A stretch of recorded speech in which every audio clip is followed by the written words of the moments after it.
We're just waiting on a couple people as we're letting everyone in, and we'll get started momentarily.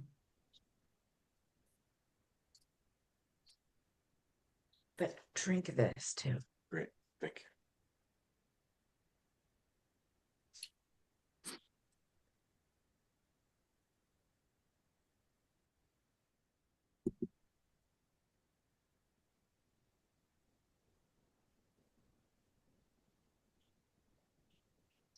Okay, I think we're going to get started. Good morning, everyone. My name is Jason Navarino, and I am the chair of the Morris County Jewish Democratic Caucus. On behalf of my fellow caucus leaders, I'd like to welcome you on this cold and snowy morning to our 11th Congressional District Democratic Candidates Forum, focused on issues of importance to Jewish voters. This morning, we'll be hearing from 10 of the 11 Democratic candidates seeking their party's nomination to fill the vacancy in the House of Representatives created by Mikey Sherrill's election as governor. And those candidates are Passaic County Commissioner John Bartlett, U.S. Army veteran Zach Beecher, attorney and comedian J.L. Covan, former Obama White House staffer Cami Croft, Essex County Commissioner Brendan Gill, Morris Township Committeeman and former Mayor Jeff Grazel, former Congressman Tom Malinowski, community organizer Ana Lilia Mejia, former Lieutenant Governor and Secretary of State Tahisha Way, and community advocate Anna Lee Williams. The 11th candidate, Chatham Borough Council Member Justin Strickland, has chosen not to be here today. The Morris County Jewish Democratic Caucus is an arm of the Morris County Democratic Committee, whose members are elected by Democratic primary voters in Morris County every other year. Those members held a convention last month to endorse a candidate in the upcoming primary election, and I should note that Congressman Malinowski is the official MCDC endorsed candidate. Before we get started, I'd like to thank a few people who have made today's forum possible. As many of you know, this event was originally going to be held in person at the Boonton Senior Center. I want to thank Ben Weissman, who is the Boonton Town Council President and my fellow member of the MCDC Executive Board, for his help in securing that location. I also want to thank MCDC Executive Director Adam Cohen and Coordinated Campaign Director Sif Shamarani for their help in our last-minute pivot to Zoom. I'd like to introduce and thank our caucus Vice Chair, Debbie Dolce, who will be keeping time at today's forum, and whose daughter Serena was very helpful with our publicity for today's event. I'd also like to introduce and thank our caucus advisor, Rockaway Township Council Vice President Jonathan Sackett, for all of his help, and I'll ask Jonathan to say a few words at this time. Thank you so much, Jason, and I'd be remiss not to mention our former chair, Sandy Mayer, who tragically passed away in April 2024. As a councilman, I have run for Morris County Commissioner 2 times, so I'm very well aware of all the hard work being put in by everyone today. I want to thank everyone for being at our caucus today. Thank you so much. Thank you, Jonathan. And with that, we will get started. Oh, one more thing. Sorry, go ahead. I just want to mention, in our chat box is a link. If you'd like to, please help make a donation to our caucus. Thank you so much. Thank you, Jonathan. With that, we're going to get started. Each candidate will have 3 minutes to give opening remarks, but please, brevity is your friend. I'm then going to ask a series of questions, and each candidate will have 1 minute to respond to each. Now, we're going to allow the audience to suggest questions in order to keep the chat function from getting too messy. We're going to ask that if you have questions you want to suggest, please email them to us at jewishcaucus@morrisdems.org, and we're going to put that link as well in the chat, that and the donation link. But just note, we cannot guarantee we will have time to get to all or many of the questions that are put in. We're going to try to do this in alphabetical order by last name, but we're going to alternate who goes first for each question. So for opening statements, we'll take it from the top, and we'll start with Commissioner Bartlett.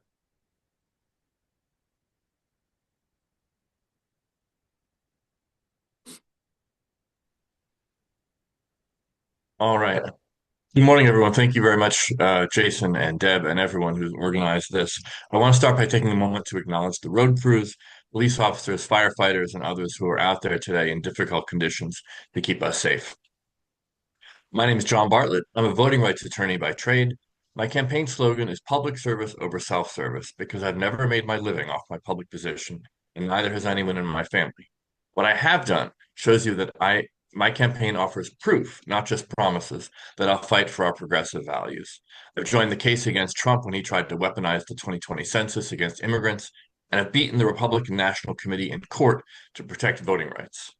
Our nation is dealing with a bad snowstorm this weekend, but it's also dealing with an onslaught of ice. From the streets of Minneapolis to a laundromat in Morristown, the Trump administration is threatening our civil liberties and our very lives. Congress has a role in stopping it, applying the power of the purse and its power to investigate and oversee the executive branch. But Congress is abdicating that role. It must take those powers back, and there's no time to waste. Now, when I get to Washington in April, we Democrats will still be in the minority, but that won't stop me from using all the tools at my disposal to stand up against tyranny and for this district, and to use all of my experience in legislation and litigation to make sure that the 2026 and 2028 elections are free and fair. I've represented communities of color and people with disabilities to protect voting rights and trained hundreds of other lawyers to do the same. It may not look like it or sound like it, but these priorities are personal. I'm part of an interracial and interfaith marriage. And if I asked you where in the world a nice Christian boy should go to meet a beautiful Indian Hindu bride, you wouldn't guess Israel. But that's our story. I was a Raoul Wallenberg Scholar at the Hebrew University in Jerusalem, and Kiathi was in divinity school, studying Shoah under the guidance of Dr. Deborah Lipstadt, who later became President Biden's ambassador against anti-Semitism. That was the single most important year of my life. And the fight against anti-Semitism and for Israel's enduring security is personal to me, and it always will be. As a county commissioner, I've focused for more than a decade on affordability for my constituents, bringing in more than $960 million in federal infrastructure funds to the 11th district already, lowering my county's property tax rate every year for 9 years, while still investing in new parks and public schools and protecting our public health system from RFK Jr.'s cuts. Folks, this election is going to be the first one of 2026. It will set the tone and the agenda for a national debate on these crucial issues. And it will be our chance to put forth a candidate who represents an antidote to the self-service and grift of Trump and his lackeys, who represents public service in thought, word, and deed, and who's ready for that fight because he's been in it for years. I am that candidate, and I ask for your vote. Thank you, Commissioner. Mr. Beecher. Thanks, Jason, and thank you to the caucus for having me on this morning. It's a privilege to be with you here, and I'm glad nobody had to commute through these snowy roads, and a big thanks to all those who are out there making it happen.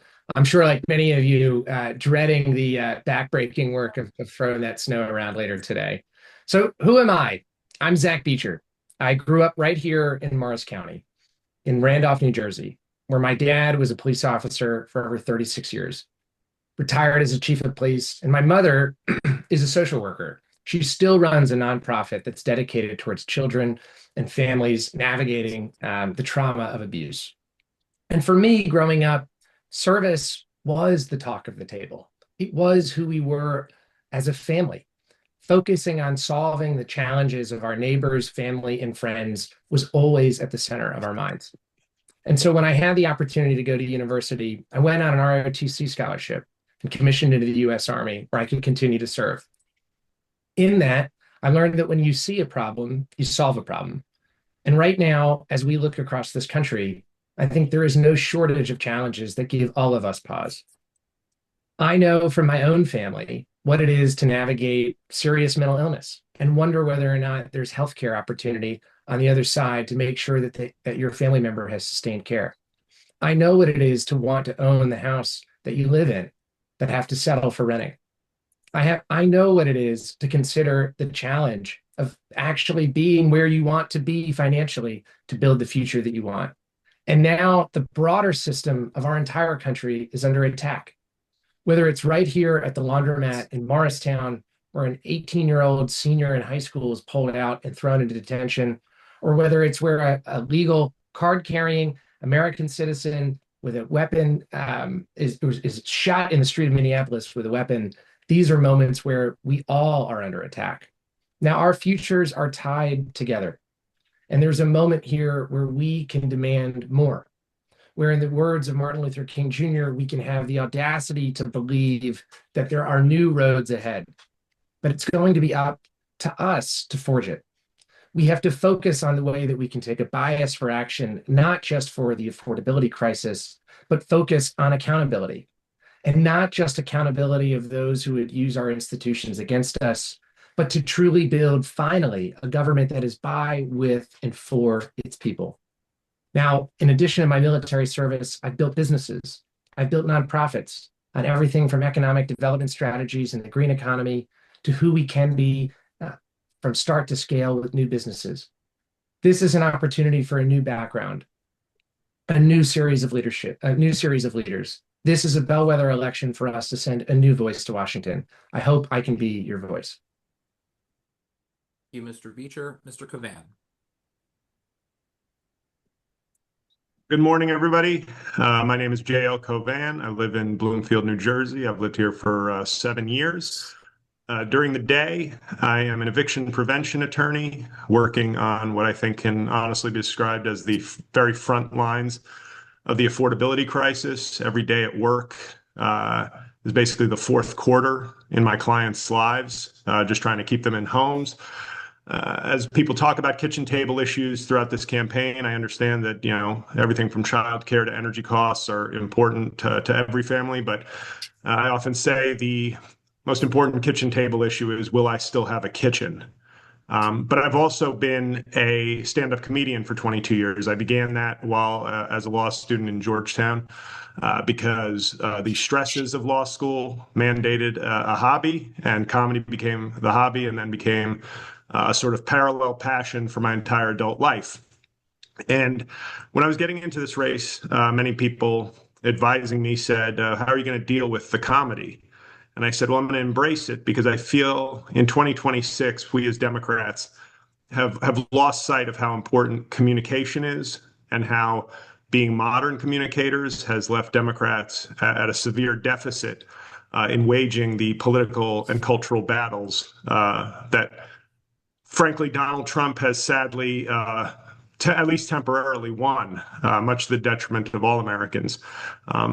I got into this race because I thought my combination of skills as a courtroom lawyer fighting for the underprivileged and as a comedian who has successfully built a social media following of hundreds of thousands and am able to communicate and engage with people across the spectrum in many different states, in many different communities over the course of my career, provides me with not only unique assets compared to the rest of this field, but needed assets for Democrats, because I feel like I've been seeing too many candidates who seem qualified and ready to fight an election in 1996 or 2006 and not 2026. I will also say I don't have perhaps as deep ties to the Jewish community as some other people in this group, but my best friend is Jewish, but so is my ex-fiance. So I figure those probably cancel each other out. And having attended over 20 bar mitzvahs in 7th grade, I can say that my love for the Jewish community really deepened during those awesome parties. But I will say this just to round out my opening statement. You can see my website for the sort of issues that I care about and plan to prioritize as a congressman. But regardless of the faith community that I've spoken to, whether it's in a mosque or a synagogue, what you will hear from me is exactly what I've said in all of those forums, with no modification and no pandering to either group. So thank you. Thank you, Mr. Cavan. Ms. Croft. Howdy, y'all. Good morning. Thank you for being here on this very snowy day. I'm a mom of 3 kiddos in Montclair Public Schools. I will tell you, big disclaimer, they are downstairs right now. They may try to make an appearance, so apologies in advance. My husband and I chose to move to Montclair to be close to his family who are Jewish, so that we are raising our children to know and love who they are and where they come from. I worked in the Obama White House, where I helped pass the Affordable Care Act. And for nearly a decade, I fought for immigrant rights and for legal immigration reform. Most recently, I was building and leading a clean energy organization laser focused on helping people save money on their energy bills. And right around this time last year, Donald Trump attacked that organization, unlawfully freezing our bank accounts. And myself and several of my leaders in my organization found ourselves as part of some MAGA conspiracy. I am running for Congress today to fight back against this administration and the status quo that is broken that gave rise to it. I learned how to fight from my mom. She had 4 babies by the time she was 20 years old, and she raised us often by herself on a waitress's tips. We grew up needing things like food stamps, public housing, Medicaid, fighting. She fought to make sure she can make ends meet on days like this, where it could be very scary knowing whether we were going to have heat or not. This administration doesn't give a dang about families like mine. I fought my way from being a free school lunch kid to working in the Obama White House.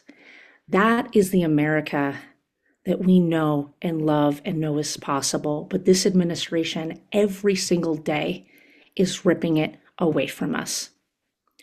I understand this fight against Trump because it keeps coming to me, to my door. I helped President Obama get millions more Americans access to healthcare, including my own mom. And they're clawing it back. I fought for a pathway to citizenship for Dreamers, and we got so close. Trump blocked it. I built a clean energy organization to help people save money on their energy bills, and Trump attacked us. Look, I am not a politician or a lobbyist. This running for Congress was not on my bingo card as something I was going to do. What I am is a fighter and a mom who has spent almost 25 years getting the federal government to actually deliver for working families. And if given the opportunity and the honor to serve you all as your congresswoman, that is exactly what I will do, is to fight to deliver results for you and your families. Thank you. Thank you, Ms. Croft. Commissioner Gill, you're up.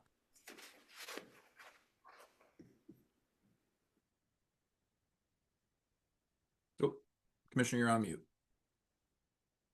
Commissioner, you're on mute. It's my first Zoom meeting. Thank you. JL, did you like that one? Is that good? It's all right. So thank you, Jason. Thank you to the Morris County Jewish Democratic Caucus. Thank you to the Morris County Democrats for having me today. It's an honor to be with all of you. I want to echo what my colleagues said, and also thanking all of our first responders, DPW workers, and public workers who are out there helping us to respond and get through this storm. So thank you for what they're doing. Let me just start by saying that I am so glad in this race to have the support of so many Jewish leaders across this district. Some of them are with us today. Our campaign has the support of Booton Councilman Ben Wiseman, of Councilman Jonathan Sackett, of the Mayor of Livingston, Ed Meinhardt, and Councilman Sean Klein, of Bloomfield Mayor Jenny Mundell, of Milburn Councilman Michael Cohen, of North Caldwell Councilman Josh Raymond, of former Roseland Councilman Eileen Fishman. The reason I highlight these names are these are individuals who make up our district. They represent not only their constituencies, but the Jewish community each and every day. And I'm honored to have their support. I grew up here, for those of you who don't know me, in Essex County and in Montclair, in a middle-class union household. 5 of us shared one bathroom, and I slept in bunk beds for years. My father spent more than 53 years teaching in our public schools. In our home, volunteering wasn't optional. You didn't just live in a community, you contributed to it. That sense of responsibility sent me on a lifelong path of service. My wife and I have chosen to raise our family here in New Jersey 11, the place that helped shape me and the place that I've spent my career working to strengthen. I began my career in congressional offices, including in the office of Senator Frank Lautenberg and Congressman Steve Rothman. I later served and continue to serve as an Essex County Commissioner, always focusing on protecting people's dignity and safety. I've had the opportunity to visit Israel, which has deepened my understanding of the region, its people, and why these issues resonate so personally for so many families here at home. Let me just say a few final things. Anti-Semitism is real, it's rising, and it's present across both the political spectrum and in our own district. It's not just a Jewish problem, it's a societal problem. And just this past week, we continue to see actually protests where people were chanting support of Hamas. That is unacceptable. In 2024, most anti-Semitic incidents tracked by the ADL involved Israel or Zionism, with Jewish identity wrongly conflated with global policies. I was extremely disappointed to see that the IRA definition of anti-Semitism did not pass. Clear standards matter. Finally, we must hold two truths at once. Israel has a right to defend itself, and Jewish Americans should never feel unsafe or targeted at home. That's the leadership that I have brought, and I hope that's the leadership I will be able to continue to bring if I have your support to serve as our 11th District Member of Congress. Thank you so much. Thank you, Commissioner Gill. It appears that Jeff Brazel has not joined us at this point, so we're going to forego his opening remarks, and we will turn next to Congressman Malinowski.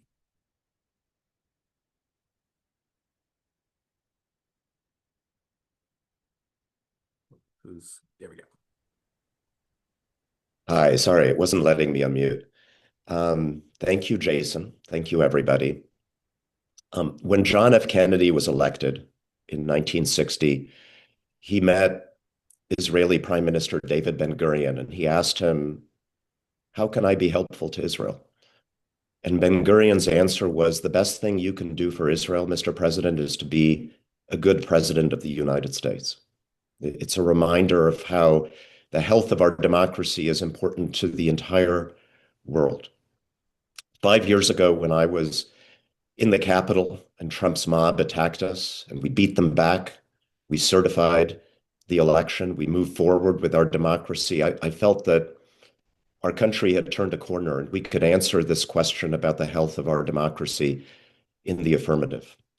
I'm running for Congress today because I was there that day and because we were wrong. We didn't turn a corner. I'm running because I'm an immigrant to this country. And the first time I took an oath to support and defend the Constitution was not when I was sworn into Congress. It was when I was a 10-year-old kid getting sworn in as a U.S. citizen at the New York courthouse. And that part of my identity is beyond hurt, beyond angry today, seeing these masked cowards sent by the government demanding that Americans prove their right to be here, demanding that we show our papers, an echo of times that we would never, ever want to live again. I'm angry about the betrayal of our allies and values around the world. We can't be good for Israel or for anybody if we do that, and about the rise of extremism, including anti-Semitism on the left, but also given official sanction by leading members of this administration. I'm very confident at this point that we are going to rise up as Americans in the midterms and do something about all of those problems. We are going to have checks and balances back in Washington, but that new Congress that we elect in November is not going to be seated for another year. And here in NJ11, we're not waiting till November. We're sending somebody to Washington in April, in the middle of this emergency. Now, you guys know I'm the only candidate here who's represented Morris County in Congress before, who's delivered for Morris County. I'm known to all of you in that capacity, but I hope you also remember that I was a congressman who stuck my neck out on the big issues, the first swing district congressman in America to call for Trump's impeachment in 2019 when he extorted Ukraine. One of the few who stood up to immigrants for immigrants' rights and against the rising tide of extremism on social media when I was a member of Congress. And of all the good Democrats before you here today, the only one who would have the relationships, the experience, and the legal seniority to be effective in delivering for our district and standing up to extremism the day that I'm elected. It doesn't make me a better person, but it does make me a little bit better prepared. And in that spirit, I ask for your vote on February 5th. Thank you so much. Thank you, Congressman. Ms. Mejia, you're up. Good morning. My name's Ana Lilia Mejia. I'm an organizer, as you heard, a policy advocate with 25 years experience, often behind the scenes, helping craft policies, strengthen our laws, and build a more just and representative government. I've led policy campaigns that have transformed the lives of New Jersey working families, like raising the minimum wage and adopting earned sick days, fighting for better electoral law. And I've served governor and president alike. I served as part of Biden's transition team, and I even served as the lead in the Build Back Better, or forgiveness, the Bernie Biden policy tables, which essentially became the Build Back Better agenda. My work has been recognized by presidents, by governors, and honestly, even some of my colleagues here have found me laudable and valiant, although they do so less of late, but maybe that's politics. I join you today as an ally that stands with anyone willing to work on peace and uphold human dignity, because I know that the backslide in democracy and the rigging of our economy has put us all at risk. As an organizer, I have a unique set of skills that makes me a great representative, and I humbly disagree with the congressman. He is not the only one with both the relationships, the knowledge, the policymaking experience that makes a good representative for the people of New Jersey's 11th congressional district. In fact, the fact that I've worked for 25 years in policymaking, training leaders, bringing people into the fold is what our party needs in a moment in which 90 million people stayed home and less people voted in 2024 than they did in 2020.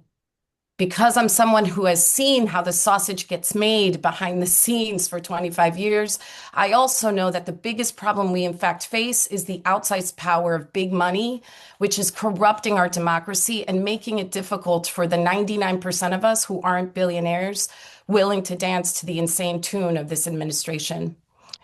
I also stand before you as a Afro-Latina, a woman who walks currently in fear in this United States, where people who are perceived as outsiders like me and perhaps some of you are hunted, and those who dare protest are shot. I know that hate is dangerous and corrosive. I know it can eat at you.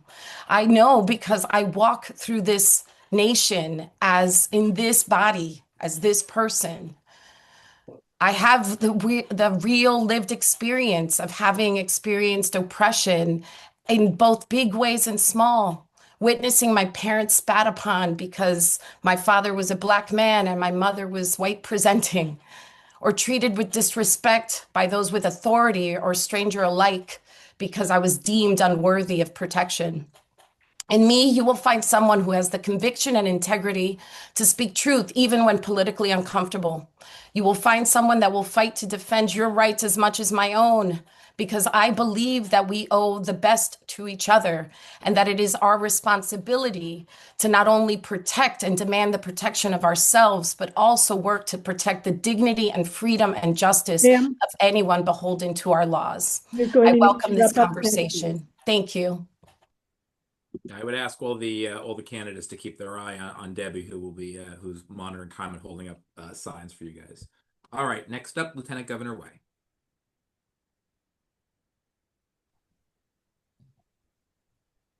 Good morning, everyone, and thank you, Morris County Democrats Jewish Caucus, Jason, Debbie, for hosting this important event.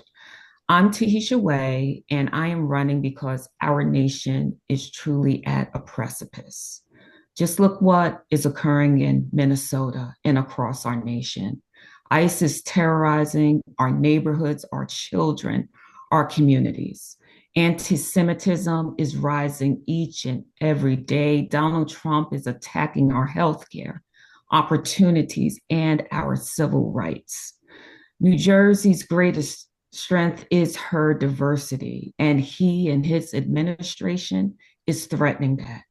See, I have been a candidate here who has served as a local county official, a college educator, a state judge, your prior Secretary of State and Lieutenant Governor, but most importantly, I am a mom of 4 daughters and I strive to protect and fight for them and all of our kids each and every day. And even before this, I watched my parents growing up in the Bronx, New York.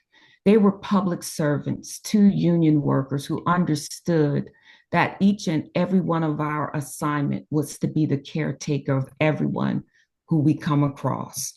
I also think about the time when I was 19 years old, where I suffered a brain hemorrhage, almost lost my life and my vision. My parents' insurance covered the procedure, but not my recovery. So a 19-year-old was left to fight on her own to learn how to read again. And as Secretary of State, I have had the distinct honor of chairing the New Jersey Israel Commission, not only educating about the culture and the greatness of a community, but also battling anti-Semitism each and every day. And also, I have been in New Jersey because it is truly the floor to every opportunity. And when we're talking about the congressperson we need in DC at this time, we need someone who has stood strong against Trump and his administration, someone who has been repeatedly sued, and time again, I won. And now he is coming for personal identifying information off of voter rolls. And before I left office, I stood strong. As your lieutenant governor, I signed legislation 2 years ago that protected immigrants from Trump's massive deportations. I expanded the mental health services of our kids and worked to counter housing discrimination. I also expanded childcare access, and in Congress, I will do the same because I have already delivered on this. I will lower healthcare costs. I will ensure that we stand strong, advocating against anti-Semitism, making sure IRA becomes law, and of course, standing up to ICE. In closing, I am the only candidate, and this is significant, who has the understanding, the knowledge of every single branch of government who has delivered the results. And I am the only person in this race who has fought to wrap Donald up, ma'am. Trump I'm and sorry. won. I humbly ask for your support, and I thank you, and please be safe. Thank you, Lieutenant Governor. Ms. Williams, you're up. Thank you so much, Jason, and thank you everyone for being here today. I'm Anna Lee Williams, and I'm running for Congress because you deserve a fair deal from your government. I just want to acknowledge how difficult of a year this has been for all of us. I think every day of this month has escalated, and yesterday we saw another person murdered by ICE in Minneapolis. Alex Preddy was a 37-year-old ICU nurse, and his final act was to protect two other protesters from ICE. ICE then tried to remove police officers from the scene, and they arrested witnesses. So that's insane, right? And I'm at this moment, and I think many of us are, where the question sits with me. Who do we turn to when law enforcement doesn't follow the law, when they don't care about the law anymore? If you're part of the Jewish community, if you're part of an immigrant community, if you study history, things are not okay. This moment is so urgent, and the future feels really scary and uncertain. And we know what happens when fear, instability, and unchecked power go unanswered. Authoritarianism doesn't only rise through violence and hate. It rises when normal people lose faith that tomorrow can be better. That's why this moment demands more than outrage. It demands intentional choices. We have to speak out. We have to hold leaders accountable. We have to organize our communities. And we have to be absolutely clear about who we are and the future that we're fighting for. Without that clarity, fear fills the vacuum. And it's through fear that fascism governs.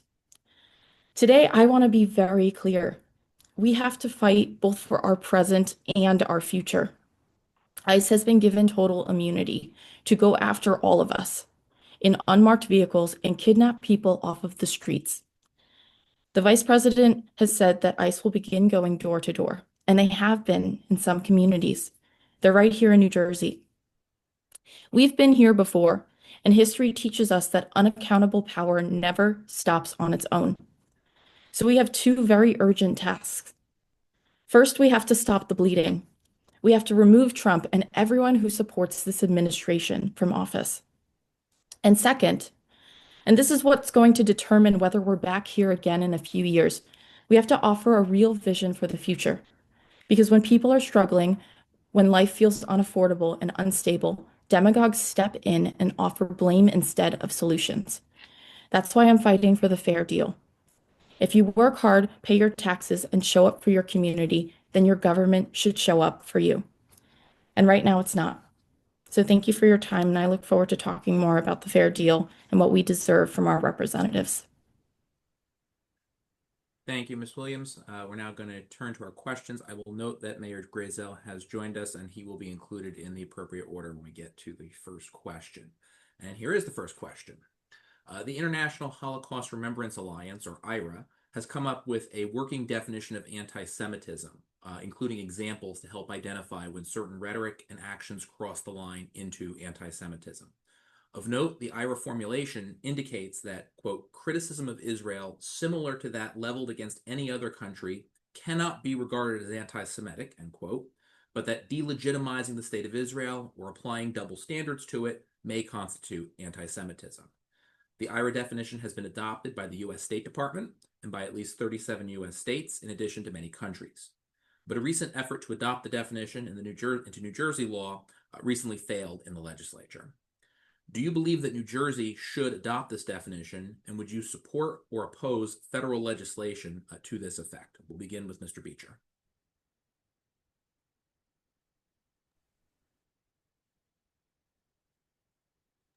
Okay, sorry, I got mutilated there on the mute button. I think this is a critical question.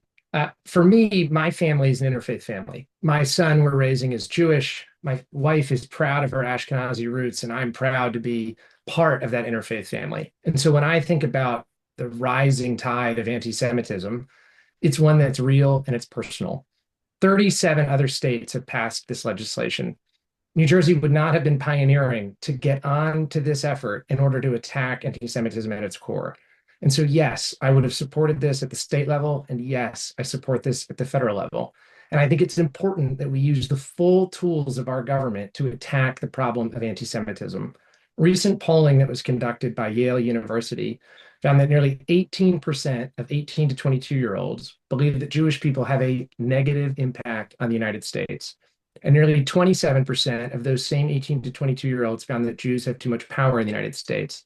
We need to comprehensively attack this problem at its core so that everyone can practice their faith without fear. Thank you. Mr. Covan.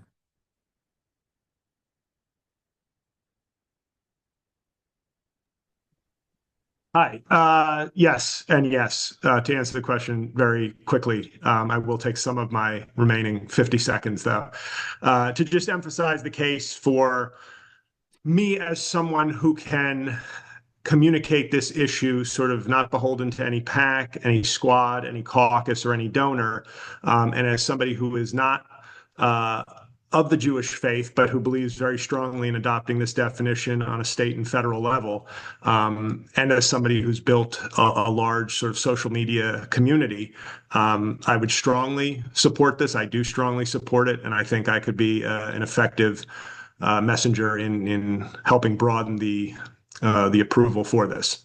That's it. Thank you. Ms. Croft.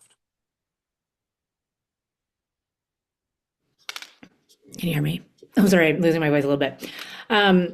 My response to this is also yes and yes, but I also want to raise a part of this that the evolution of even some of even one of the authors of this definition and how it is being applied and some of the concerns there. So when I think about this, I also think about it with that additional nuance and the concerns that Kenneth Stern has raised in its application, and that being a part of the conversation as well. Thank you. Commissioner Gill.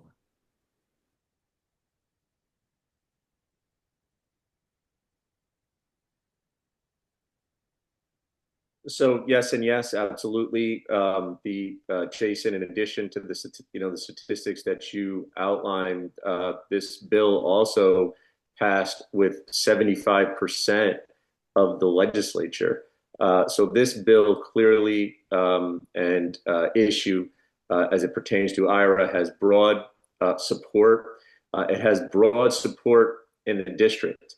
Again, the prominent, not only prominent, but the both community and elected officials that I have heard from across this district and that I work with each and every day.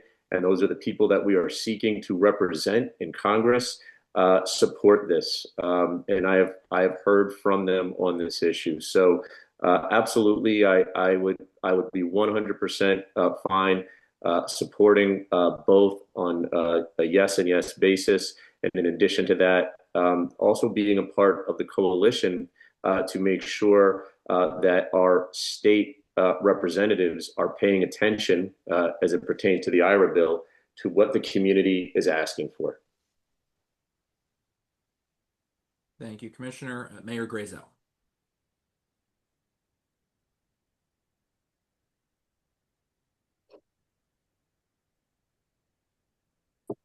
Thank you for prompting me.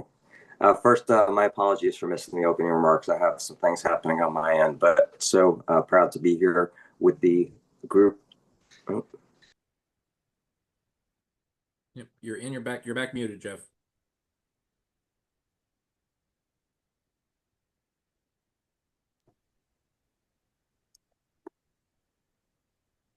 There we go. Okay, I unmuted and then it got prompted to unmute. And anyway, my apologies. Let me start again. My apologies for missing my opening remarks. I have some things happening on my end, but so happy to be here with you today. I am a proud member of the Jewish community. As many of you know, I'm on the board of Morristown Jewish Center on the JCRC of Jewish Federation. And again, doing a lot of work on this already in the community.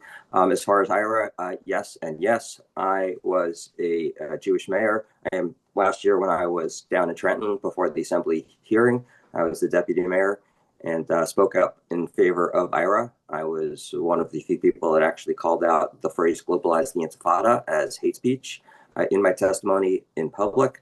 And I am the only one out of the candidates here today who actually made the effort to go down to Trenton to speak out on this. But not only did I speak out in Trenton, I've been doing work through the JCRC of Jewish Federation.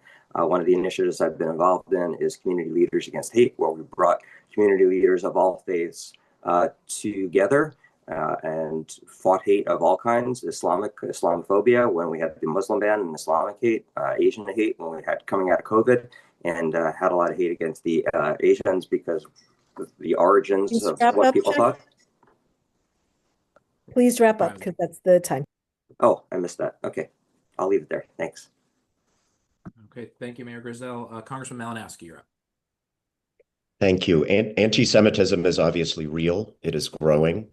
It isn't academic to the families of the two young Israeli embassy staffers who were gunned down in Washington, D.C.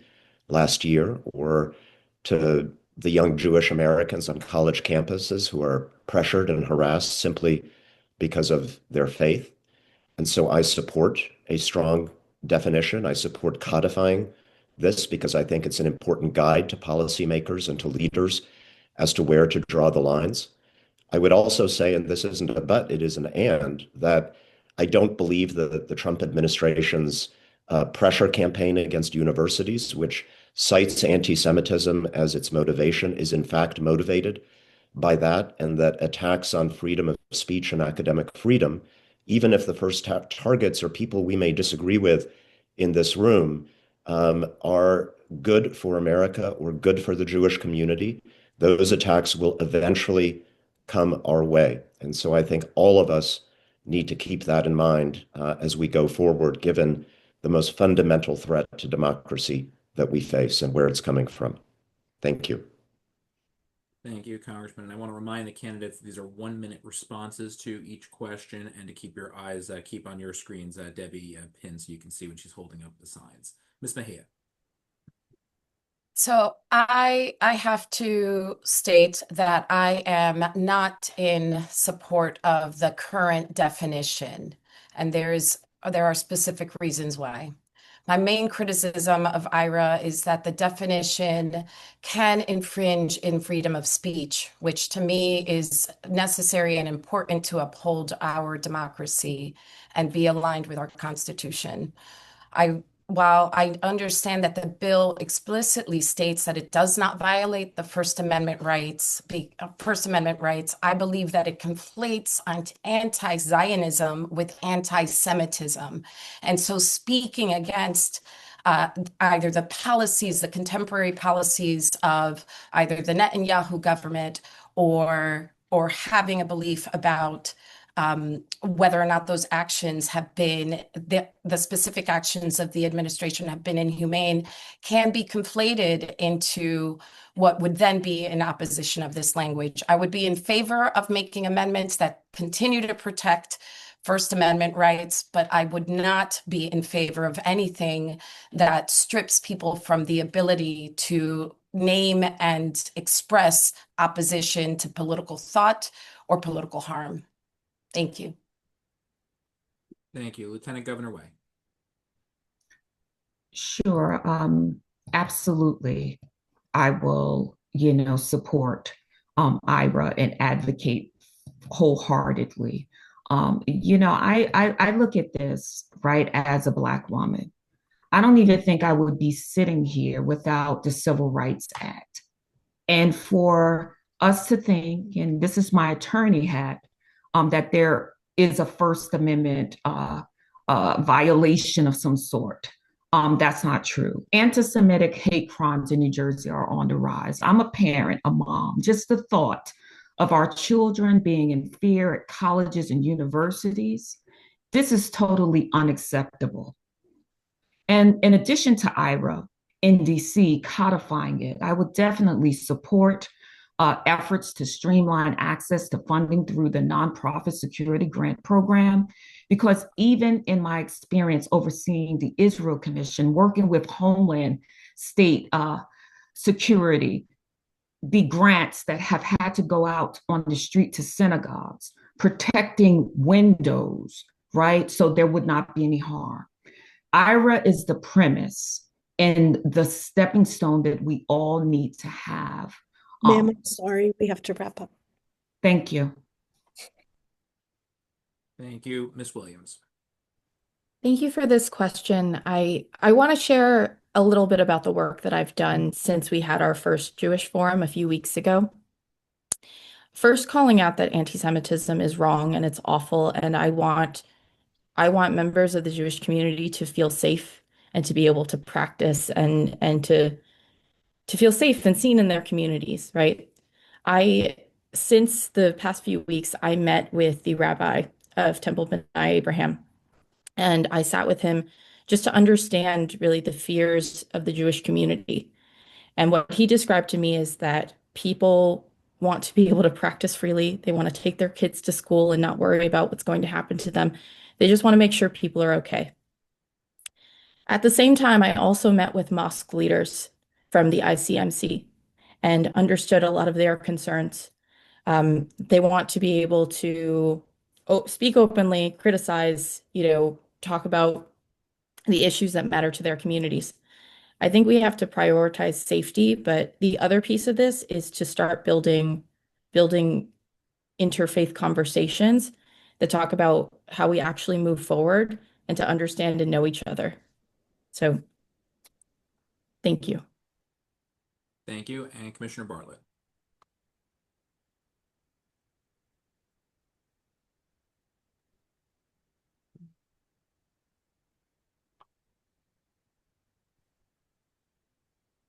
Thank you. Yes, and yes. I come at this as someone who's part of an interfaith household and who's experienced life as a religious minority during my year in Israel, something that most American Christians, I think, probably can't say. The IRA definition is important specifically because of how anti-Semitism is being expressed today. 10 years ago in Charlottesville, it was the chance of blood and soil. But now, what's happened since the 10/7 attacks has created the opportunity to take anti-Semitism and express it as anti-Zionism.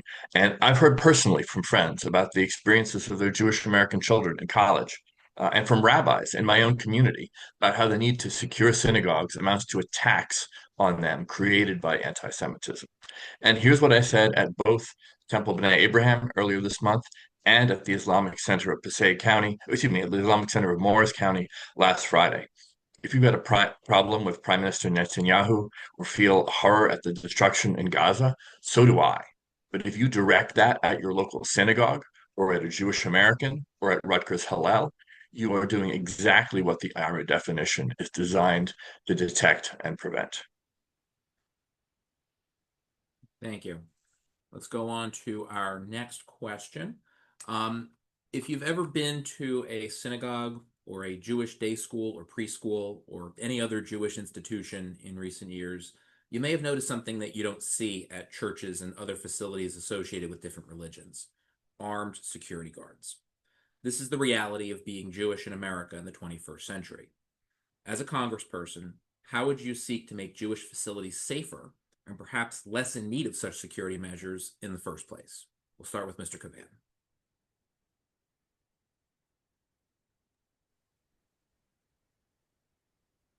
Hi. Yes, I have been aware of that. I've seen that for several years. I think it's unfortunate, as Mr. Bartlett said, that it does amount to something of a tax.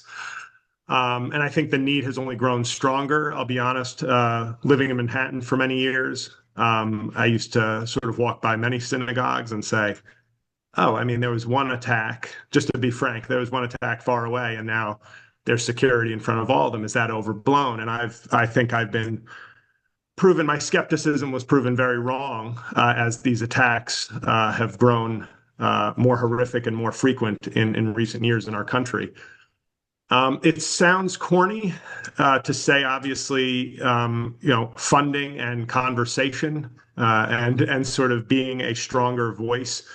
Maybe somebody coming from a Catholic background, from an interracial background, I think I could be a strong voice in sort of long-term healing and understanding. But I think at this point, providing some level of funding would be necessary, because healing is a long journey and funding is an immediate need.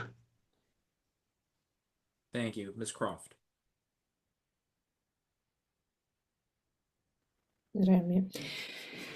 I come to this as a mom and raising my own kids to recognize who they are and where they come from, and what they see, and the fear that they feel in being that. So the story I will share is my kids go to a Jewish summer camp, CDR, run by JCC Metro West here. And on the way back from summer camp this summer, my then 10-year-old had seen a sign that said something to the effect, not exactly these words, but something to the effect of "Jews have blood on their hands." And as he was sitting in the back of the car, he asked me, "Mommy, am I a bad person?" And having to answer that question with him as he's wrestling with his own identity and wanting to have him know and love who he is through and through.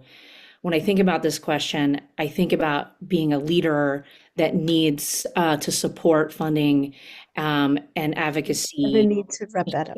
Local institutions in what they are seeing day to day and how that is impacting our families. Thank you. Commissioner Gill. So we have to approach this in a couple of different ways, and I'm one of the candidates in this race who already has a track record doing it. When Temple near Tamid had a incident where a Molotov cocktail was thrown, when we had the incident in South Orange, where blood was thrown on children as they were going into Sunday school that morning, when we had the most recent incident in Montclair, where an Israeli flag was stolen not once but twice within a 10-day period of time. There is outreach in the community. What do? We respond by helping to coordinate our public safety response, specifically to Temple Ner Tamid, which is led by Rabbi Mark Katz, actually the rabbi who spoke at Governor Sherrill's interfaith ceremony. We have to coordinate with our sheriff's department often about what that response looks like. So part of your job as a member, in my opinion, as a member of Congress, is to be in touch with your local community to be help coordinating that response. And I've done that. Secondly, of course, grants, funding to enhance the agencies that have the responsibilities to keep not only our communities, but these institutions safe. We need to make sure that we are working closely with our members on the ground, which means you have to know who they are already, since we're going to be hitting the ground running, as been noted. So that is an important part of this job. I have a track record in doing that as a Essex County Commissioner, and I would approach it from both of those angles. Thanks so much. Thank you. Mayor Grayzel.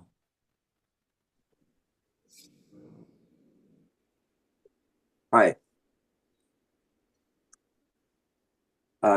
So we're probably not going to be speaking about economic policies today, but just as the tariffs are attacks on our country and working class people, the synagogue security costs that the synagogues are bearing and the Jewish institution are bearing is like attacks on the Jewish people.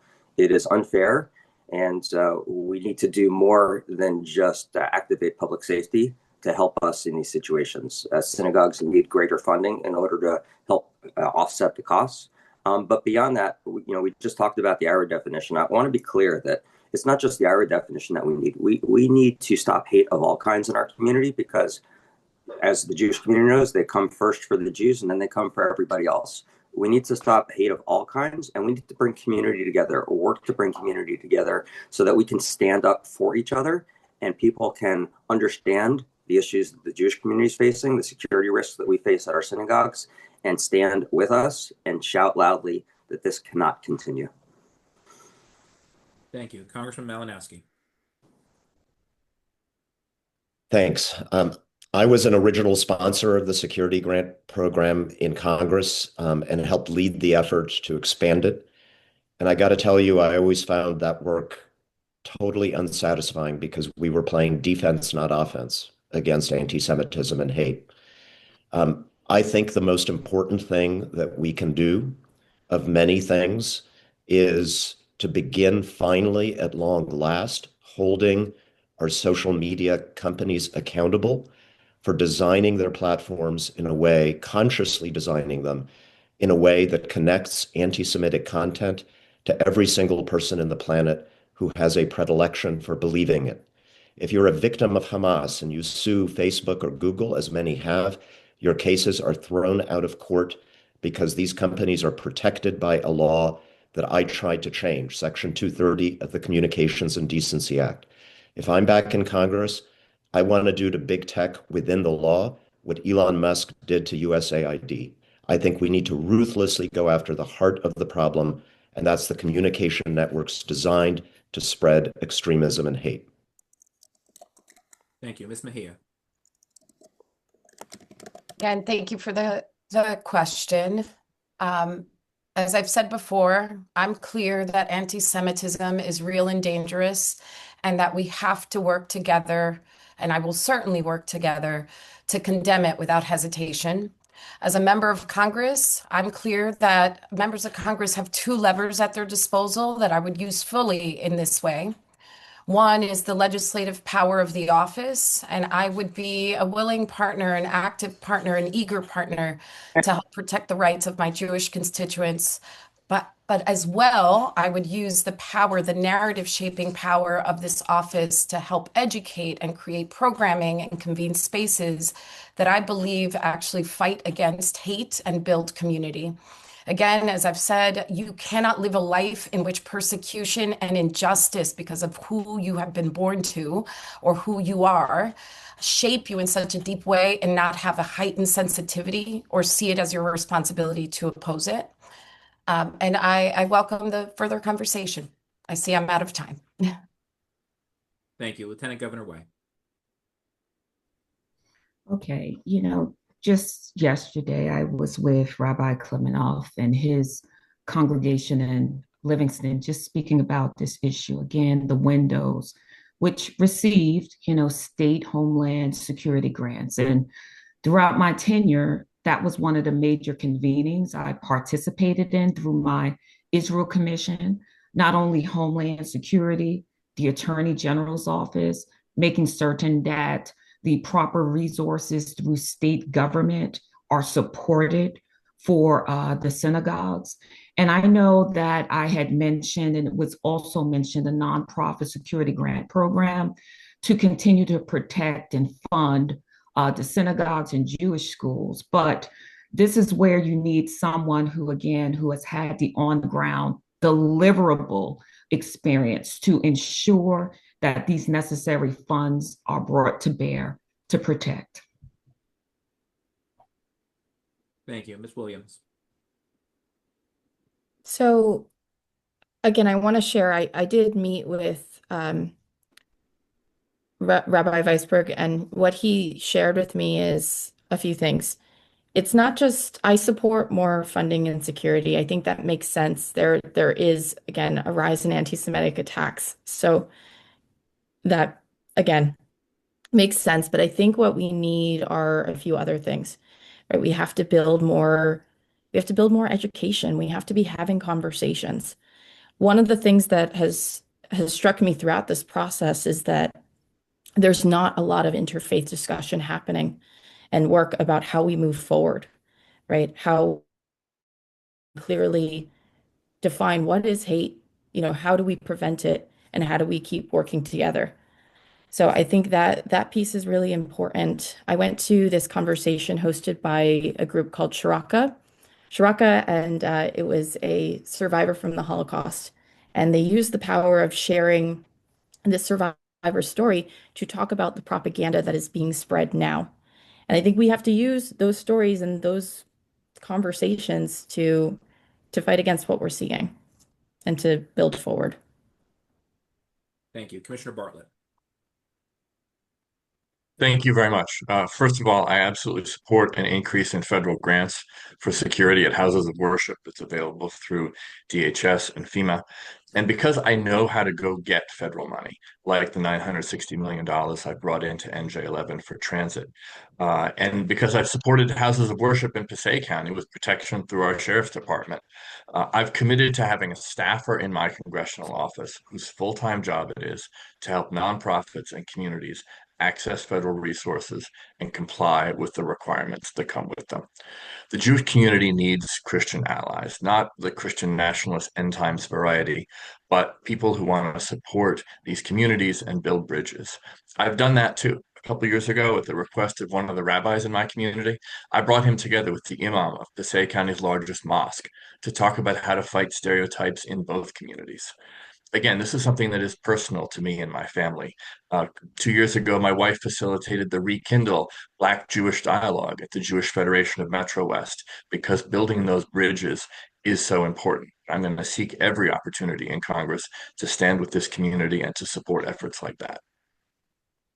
Thank you. And lastly, Mr. Beecher.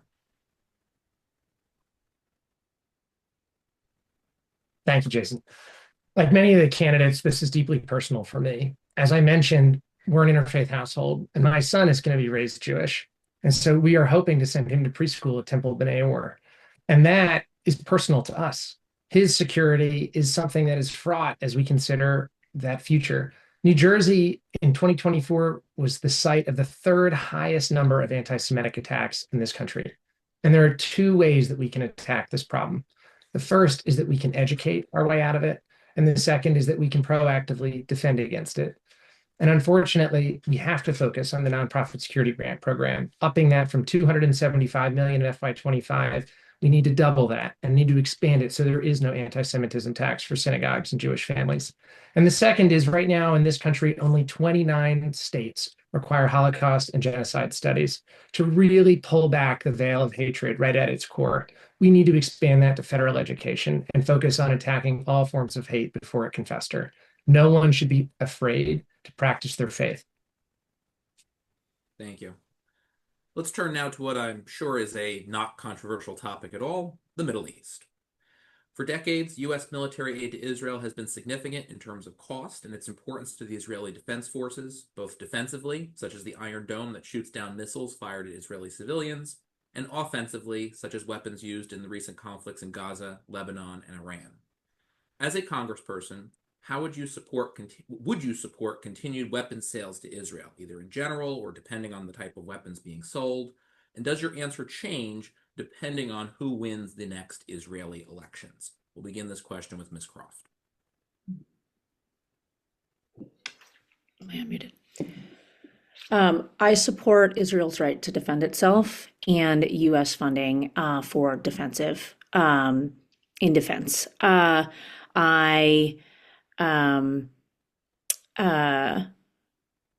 I think at this moment, continue to support that in a defensive posture, not knowing what that administration will be. Thank you. Commissioner Gill.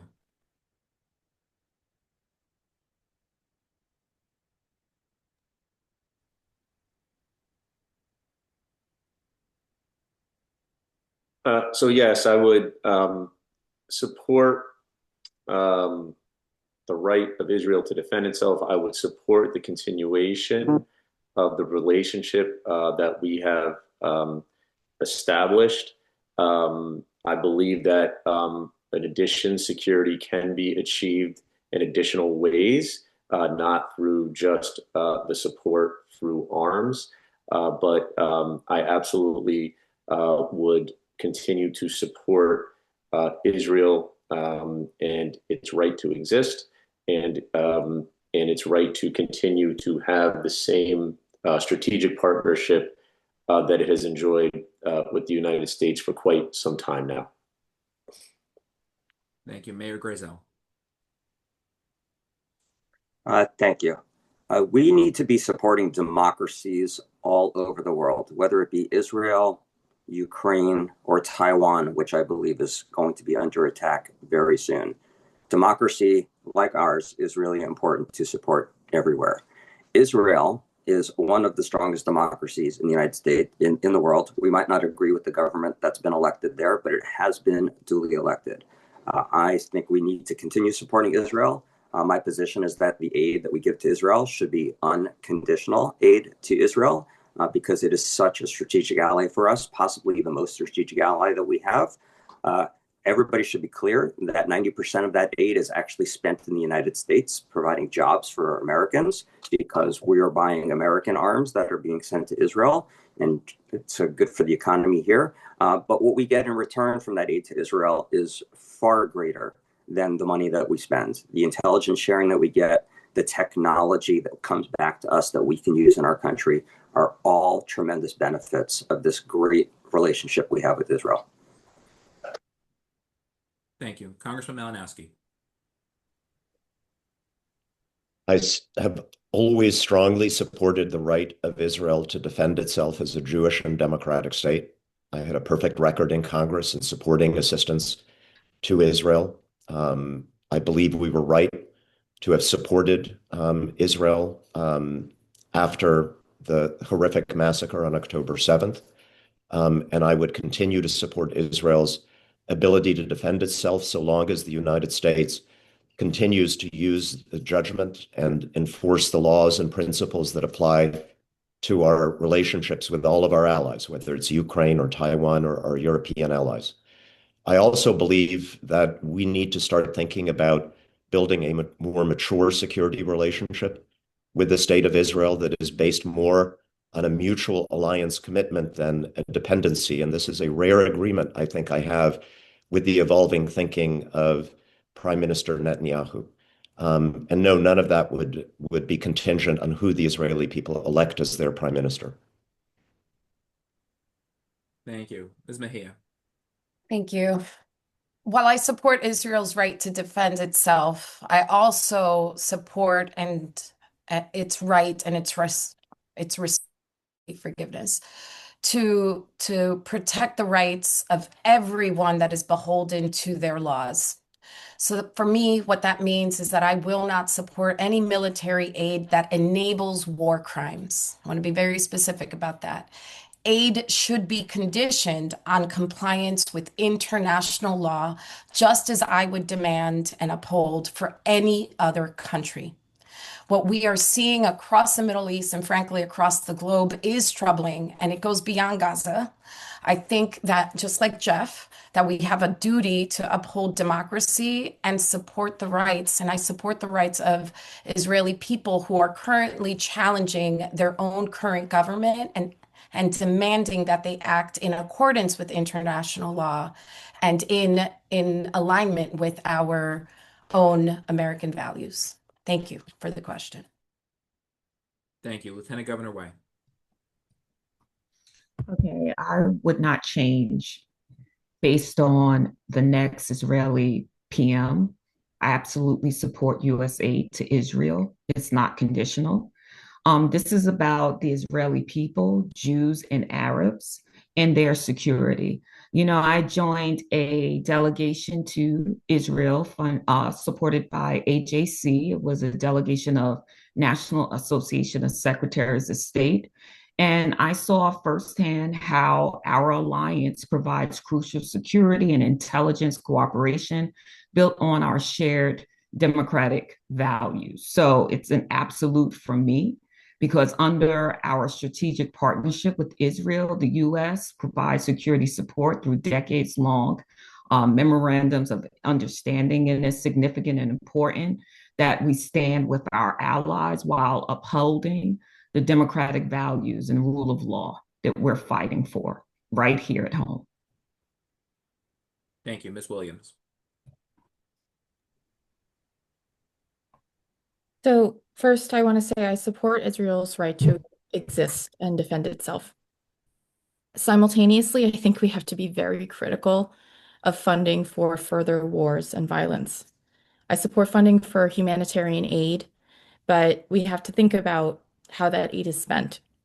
We need to be very critical of bad leaders and right-wing nationalistic governments, just like we need to be very critical of that behavior here in the United States as it's happening right now. I do support a vision of peace that the Israeli left has continued to offer really over the past several decades.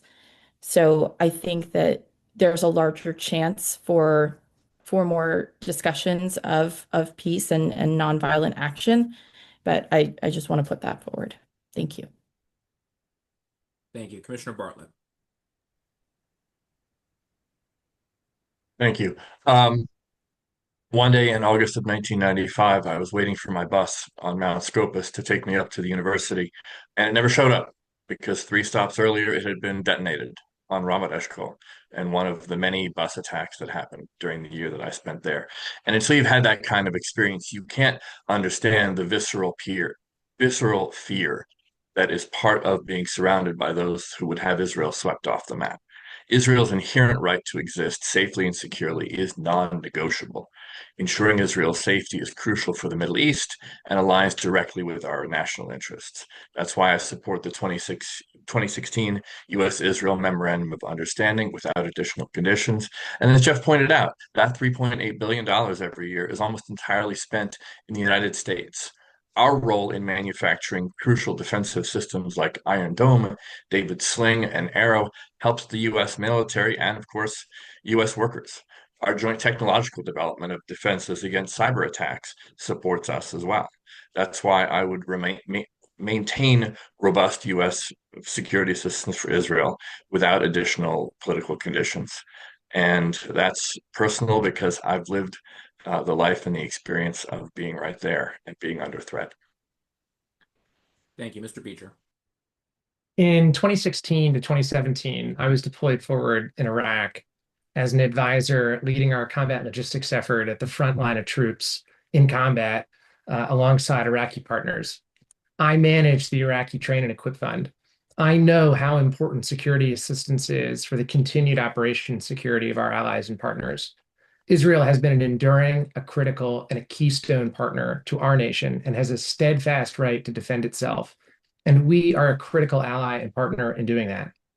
I know from my own experience what it is to work alongside our partners to make sure that their security can be sustained, enabled, and scaled across a region that is wrought with violence. And for those reasons, I think it's essential that we continue to provide that support to our Israeli allies and partners. Now, part of this and the most awesome responsibility that any Western liberal democracy has is managing the deployment of force and doing so in a way that is responsible and in keeping with the absolute risk in front of you. And so I think Israel and the United States must continue to collaborate in order to optimize the conditions and set the standard globally. And we can always be better. Thank you, Mr. Cavan. I believe very strongly in Israel's right to exist as a Jewish democratic state. I also believe that Bibi Netanyahu is a singularly unique and horrific figure in the history of Israel and currently. I think the fact that he has basically forged some far right-wing coalition to preserve his own power.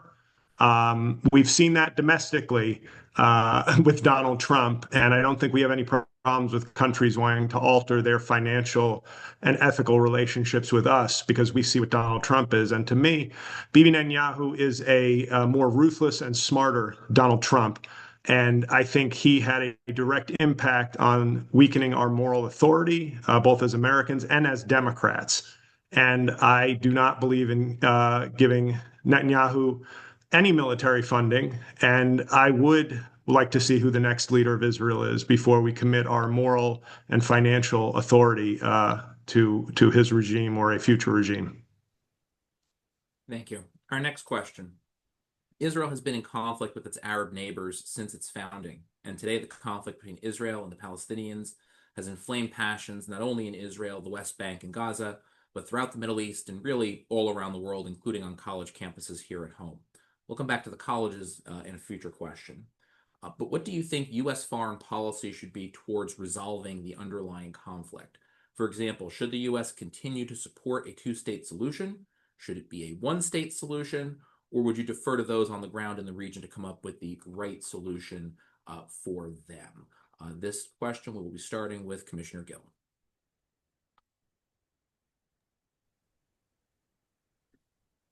So I think right now the United States should continue to support a two-state solution. It should continue to support that through diplomatic efforts and through diplomacy. And it should continue to support that by relying on the people in the region.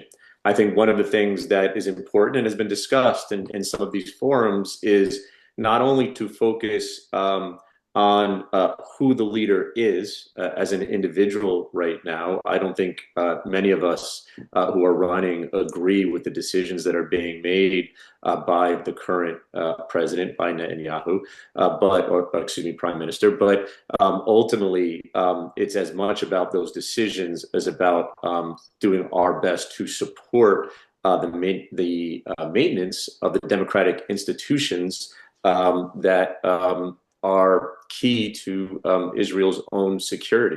So I would be focused on things like the undermining of their own judiciary right now. They're going through a process very similar to ours. And I would want to make sure that our foreign policy approach was doing everything we could to help protect those democratic institutions to exist within their own country. Thank you. Mayor Grayzel. Thank you. I believe that the only way forward is a two-state solution. We need peace not only in the Middle East, we need peace in the world.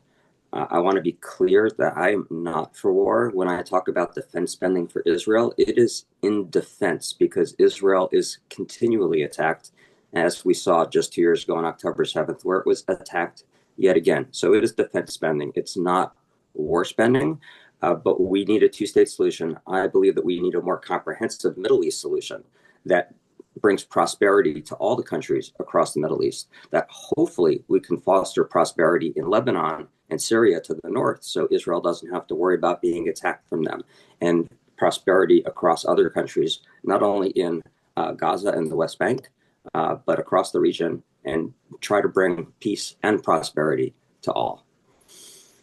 Thank you. Congressman Malinowski. Thanks. In a much more hopeful time, I wrote President Bill Clinton's speech to the Israeli people in 1999, laying out the case for a two-state solution. I still believe in it in principle, but given everything that's happened, I don't think this is a time for lip service to that. What's needed for Israelis and Palestinians right now is security. The Palestinian people in particular need tents, they need food, they need to be free from the tyranny of both Hamas and of bombs from the Israeli military. There is promise, I believe, to this 20-point plan that has been negotiated that would remove Hamas and disarm it, as well as the IDF from Gaza, that would have a Palestinian administration and security force under international supervision with a long-term prospect of sovereignty. So we need to move towards a 23-state solution in which the whole region is together in making that possible. And we need to have members of Congress who have the experience to hold our administration accountable to making it real. Thank you. Thank you. Ms. Mejia. Well, while Tom wrote that speech, it certainly moved me. So thank you, Tom, for that. I agree that in more hopeful times, it did feel like a two-state solution was more possible. However, I believe that ultimately it is the people who are going to be beholden to the laws and to the rules of the nation that they will forge, hopefully together, that should decide. I believe that we have to, as a nation, support both Israeli people and Palestinian people. And I would agree in a 23 state or nation solution so that the region is woven more closely together than torn apart through hate and destruction. I will also add that terrorism has no place in the future. And so I would support fighting against terrorist organizations and institutions like Hamas because I believe they make Palestinians and Israelis less safe. But I also would be in opposition of ideology, political ideology that would be content to have nations in which entire people are not given the full freedoms and liberty that all human beings deserve.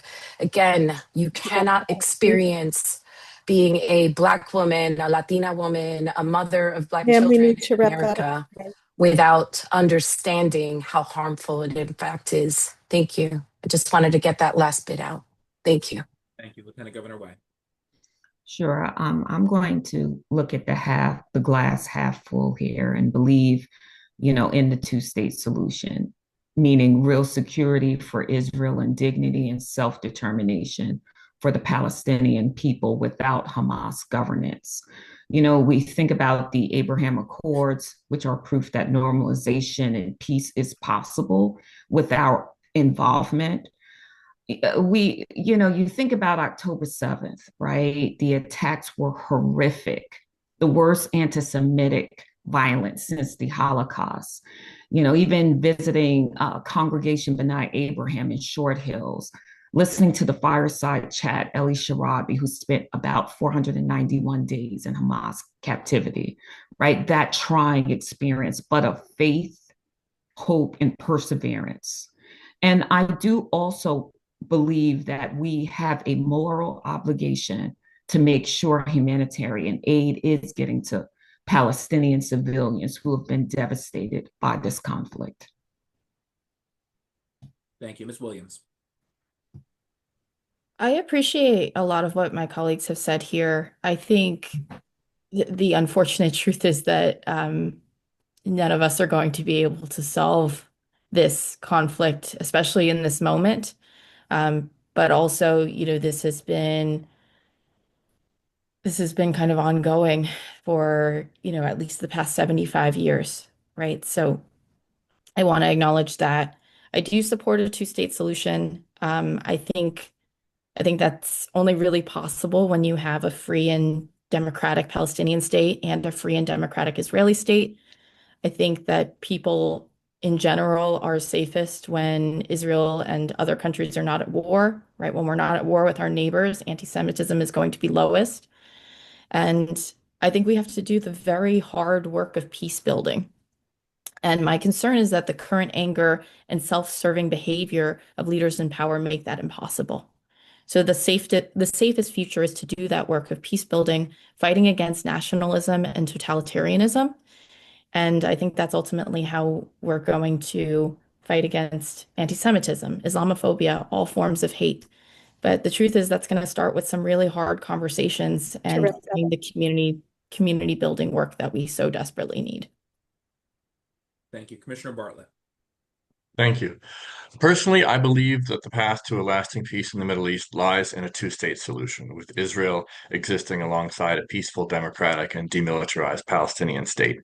And I think the United States should play the role of catalyst and convener for that dialogue, but it has to, in the end, reflect the will and the terms established by the parties. And I worry candidly about whether Israel has a negotiating partner to sit across the table from. As I've seen and heard from my time there, my return a few years ago, and following the news, the PA, which governs the West Bank, lacks political legitimacy among Palestinians to forge and enforce a peace. And Hamas in Gaza isn't even ready to acknowledge Israel's right to exist. Now, Tom is right that non-combatant Palestinian civilians need relief. I would add that aid has to be consistent with Israel's security needs, and it specifically cannot come through or enrich entities like the PA that support pay for slay schemes, the ones that pay families of those who have engaged in violence against Israelis. Finally, I support the Abraham Accords and the effort to expand normalization agreements between Israel and its Arab neighbors, because diplomatic and economic cooperation is going to be something that forges regional security, and nations with shared economic interests rarely go to war with one another. Thank you, Mr. Beecher. I also believe in a two-state solution. That two-state solution should enable a future that allows dignity and security to both the Palestinian and the Israeli people. But that has to be built not on the foundation of terror. And that means that Hamas cannot be party to those negotiations and cannot be allowed to prosper or scale. That means that we need to shake free that yoke and be able to actually focus on a collaborative peace between the Israeli and Palestinian people. This is a deeply personal topic for me because I draw a lot of parallels to this experience with what my family has navigated in Donegal, Ireland. Just 20 minutes from Derry, right at the heart of the troubles, at the apex of the violence throughout the fights in Northern Ireland. I know that peace is possible, but it requires two parties that are sustained in their belief and their commitment to creating a lasting framework for peace. If you had asked my grandmother when she was growing up whether or not there would be peace in Northern Ireland today, she would have said it was a fantasy. But the Good Friday Accords have made that possible, and it's held for almost 30 years. It's important to remember that peace is possible, but it cannot be sustained off the basis of fear. Thank you, Mr. Cavan. Yes, not to one-up Zach, but I too am half Northern Irish, and I know that my mother would tell me stories of how my grandfather hated the fact that his passport was UK citizenship. I'm also half Haitian, so I sort of have a double background in understanding people who've had to fight and struggle for their homeland and to create a home for themselves. I think a two-state solution is I obviously endorse that for whatever that's worth. I think we all seem to have endorsed that. But I think it comes back, of course, to the right-wing extremists guiding Netanyahu, or that he's in league with, who are definitely explicitly against a two-state solution. I think Donald Trump has proven, a broken clock is right twice a day, and a racist wannabe tyrant can be right twice a term. I think the Abraham Accords, I think, did some good. I think it was more about potentially squeezing the Palestinian people into negotiating from a position of weakness. But I do believe that we need a two-state solution that requires strong, good, ethical leaders on both sides who are committed to a long-term process. Thank you. Ms. Croft. Thank you for this question. I too am in alignment with many of my colleagues here in that a two-state solution is the best approach here. I had the opportunity as part of the Obama administration when I served there to go on a delegation to Israel, where I visited Tel Aviv and Jerusalem and also spent some time in the West Bank. And when I think about that time then, over a decade ago, and how fraught, intense the relationship was then, and the approach to a two-state solution, and where we are now, and even a tougher environment. I hold out hope that we can get to that approach, but it does feel very far away, and that we don't necessarily have the leaders on either side to be able to pursue that in earnest and with good intention. Thank you. Our next question. In recent years, and particularly since October 7th, 2023, American colleges have been a hotbed of activism focused on the situation in the Middle East, in Israel, in the West Bank, in Gaza, much of it opposing the actions of the Israeli government, and in many cases supporting the boycott, divestment, and sanctions, or BDS movement. This is a two-part question. Try to get it in the 1 minute, please. Do you support or oppose the BDS movement? And do you think these protests pose a threat to Jewish students on college campuses? We'll begin with Mayor Grazel. Thank you. As a parent of a son who attended Columbia University for the past 4 years, I know exactly what it feels like to be on that campus and what went on there, the pressures that the students were under, just trying to learn and go to class and being kept off of campus because of the protests at the front gate. That kind of stuff has to stop. Of course, we need free speech in our country. Of course, we should be allowed to protest, but we can't disrupt civil society like it was done at Columbia.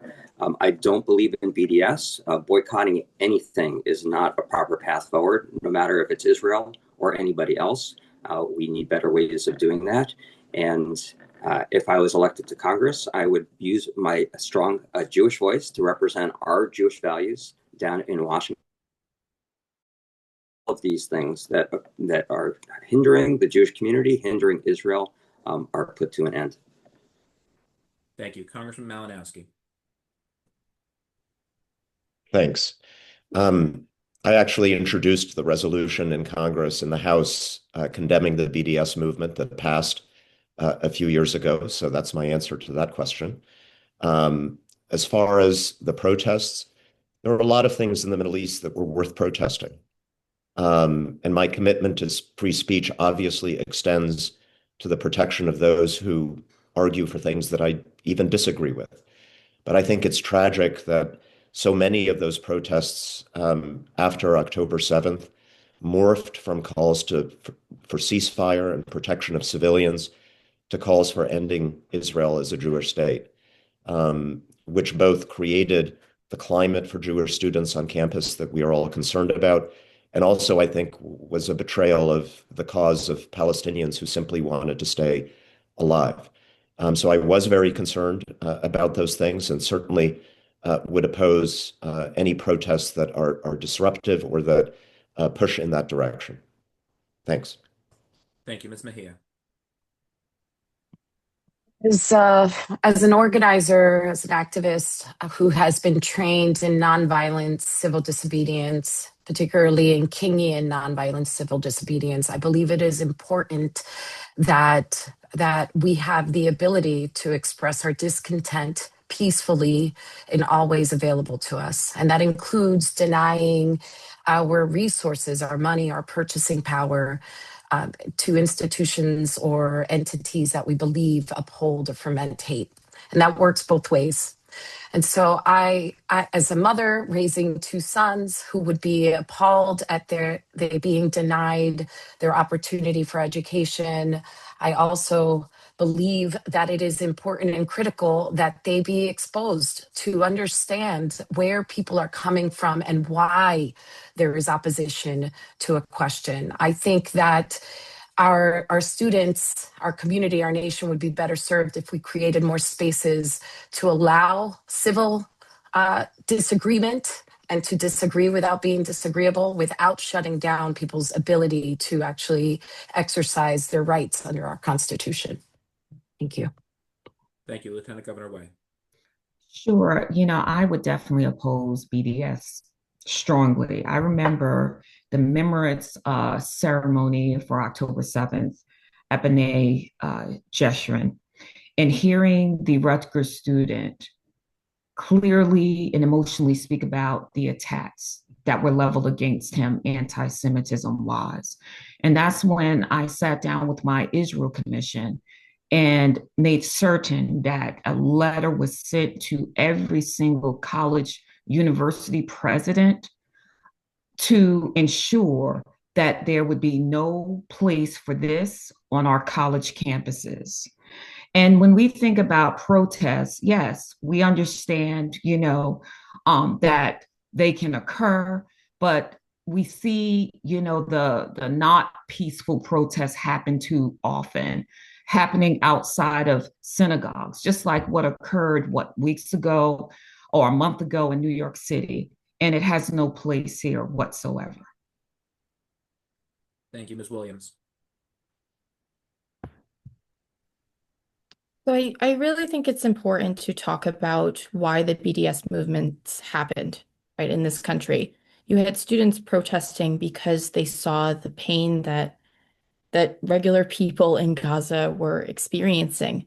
And they protested because they didn't feel like they could stop it, like they had a voice, or that our government was listening.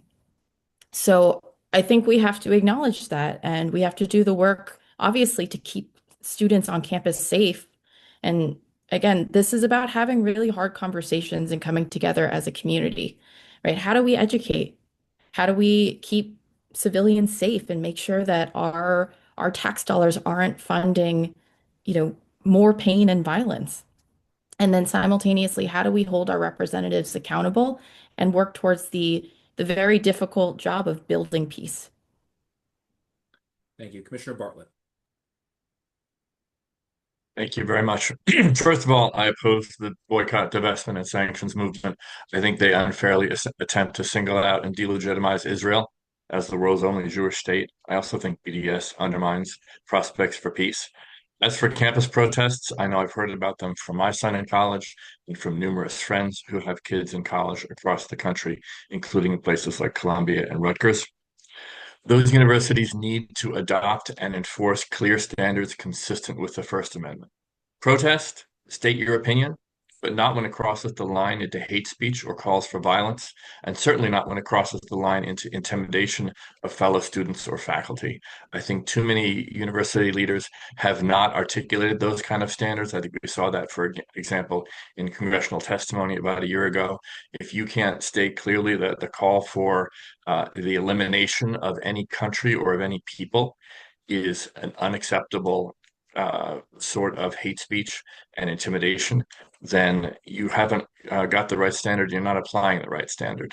So those standards need to be adopted and enforced to protect those students and to protect institutions like Hillel, Jewish fraternities, and so forth on our college campuses.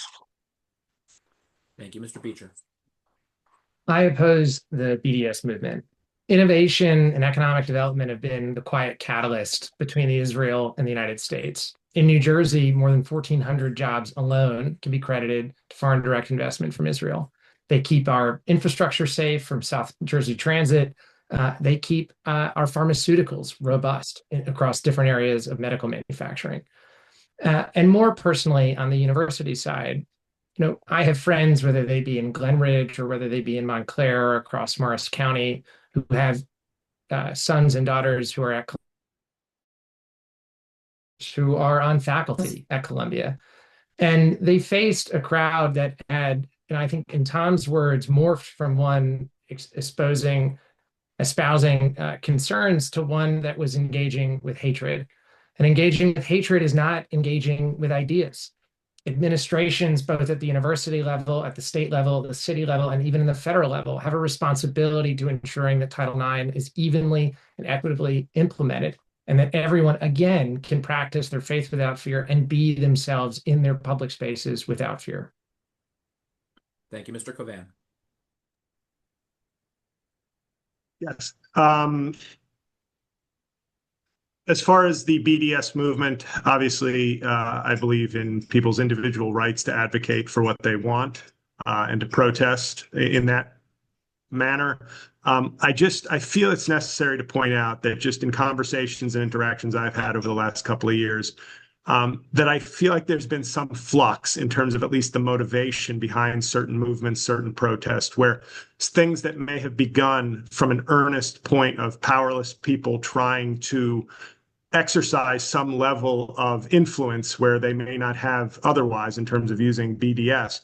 I've also encountered people over the last couple of years who I feel like were clearly weaponizing these different issues to sort of vent their own anti-Semitism, and that it wasn't coming from necessarily a place of integrity and peace, but a sort of opportunity to wedge anti-Semitism through sort of a cover that was once more maybe honorable. I don't have a lot of time, so I would say that's my nuanced answer to that. And as far as campus protests, what John Bartlett said. Thank you, Mr. Croft. I'm actually gonna acknowledge that as well. So I oppose the global BDS movement and agree with some of what my colleagues have said about the right to free speech, but when that speech enters hate speech and what that then does, and the safety and the fear that raises. My own niece had an experience to this effect on her college campus that led to her leaving her campus for another one, where she was accused of violence that she had nothing to be a part of because of her own Jewish heritage. And in places of learning and sharing, we need to make sure that we are all safe to do so. And I do not believe in the intentions of the BDS movement in doing that, and that's why I oppose. Thank you. Commissioner Gill. So I do not support the BDS movement, period, full stop. In terms of, listen, peaceful protest is a core democratic right, including on our college campuses, but it of course must not turn into harassment. It cannot turn into intimidation or calls for violence against Jewish students or any group for that matter. College administrators had a responsibility to protect our students, to protect their safety. By the way, not just on college campuses, but in our high schools as well, this is going on. And they failed in doing that. So we need to recognize that and deal with that. Coming back to BDS, people, of course, have a right, again, to free speech, have a right to protest, but BDS too often crossed over from legitimate policy criticism to targeting Jewish people, for being Jewish, and we just cannot do that. So I think these two are pretty clear on what we both need to do moving forward. Thank you. Our next question is maybe the last full question, then we may try to get one or two shorter questions in. This might be the last full one. The biggest news in this campaign over the past week has been an ad campaign targeting Congressman Malinowski that's paid for by an affiliate of the American Israel Public Affairs Committee, or AIPAC. The ads make no mention of Israel, however, and are instead focused on a vote by Congressman Malinowski in favor of Immigration and Customs Enforcement, or ICE, funding several years ago, a vote in which he was joined by many Democrats, including Mikey Sherrill. We'll come back to ICE in one of those quick questions at the end. But since the ads dropped, there's been a lot of discussion, particularly chatter on social media, condemning the ads, condemning dark money in general, and condemning AIPAC specifically. So, two-part question. First, do you think the ads are fair? And second, do you object to AIPAC's participation in this and other congressional campaigns? Just so happens didn't plan it this way. Congressman Malinowski gets the first shot at that. Well, let me start by saying that I have always believed, and despite this very disturbing development, continue to believe that all Americans have a right to organize themselves to support the causes that they believe in. I reject attacks on AIPAC that it's some kind of foreign agent, that it's some kind of shadowy group controlling our foreign policy. Those attacks are anti-Semitic. But at the same time, I think this is incredibly disturbing. Number one, this is the first time they've gone after someone who has mainstream views, a Democrat who has mainstream views on both on Israel that are mainstream within the Democratic Party and the Jewish community. And the ad itself is a despicable and unforgivable lie. Every Democrat from New Jersey voted for that bill in 2019, and to attack a Democrat, to accuse me or any Democrat of supporting the atrocities that ICE is committing right now should be condemned by every single one of us. And if we don't stop it here, it'll be used against Democrats all across the country. Thank you. Ms. Mejia. So I do condemn AIPAC, and I do believe that they are moving in ways that are not in alignment with our democracy and that in fact harm us.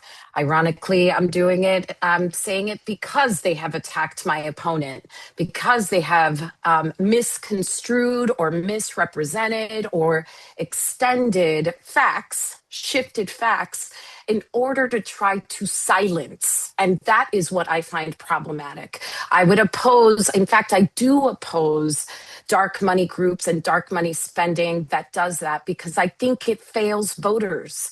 And so in this instance, what I see is a manipulation of a piece in order to silence an individual and then present it as facts. And I think that in order to preserve our democracy, we actually have to move away from that power to dismantle Citizens United, to challenge our Supreme Court, to make changes so that big money doesn't silence good ideas and that people actually receive truth and fact and judge us from what we actually believe than manipulation. So, yeah, that's my answer. Lieutenant Governor Way. Yes, negative campaigning is not new, but does continue to make our politics darker. And that's why I know I can speak specifically about how I've conducted my campaign and that I am focusing on my deliverables and accomplishments throughout my career. I want the voters to know that Tahisha Way has been a proud defender. We're talking about democracy, been that guardian of democracy. I'm proud to have delivered and expanded healthcare access in our state. And of course, I am proud, I see daycare as a second mortgage, having expanded access to childcare. Thank you. Ms. Williams. So I do want to call out that there is a disgusting amount of money coming into this race, like an external disgusting amount of money. And I can just say as a citizen myself, I've received like 10 mailers, all mostly attack ads, many against Tom Malinowski. So I just want to say as a human being, Tom, I'm very sorry that you're experiencing this because it's just wrong. As a candidate myself, I don't accept any corporate PAC donations, no lobbyist money, any of that. I think it's very important that all of us as candidates fight against dark money and work to overturn Citizens United.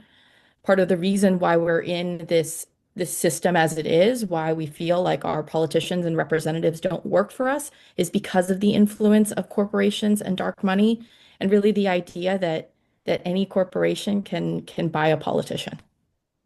So I think we have to fight fervently against that. And I think that's the reason why we don't have things like universal health care, like housing we can afford, because you have so many politicians who are in the pockets of billionaires and corporations. And that includes APAC. Thank you, Commissioner Bartlett. Thank you.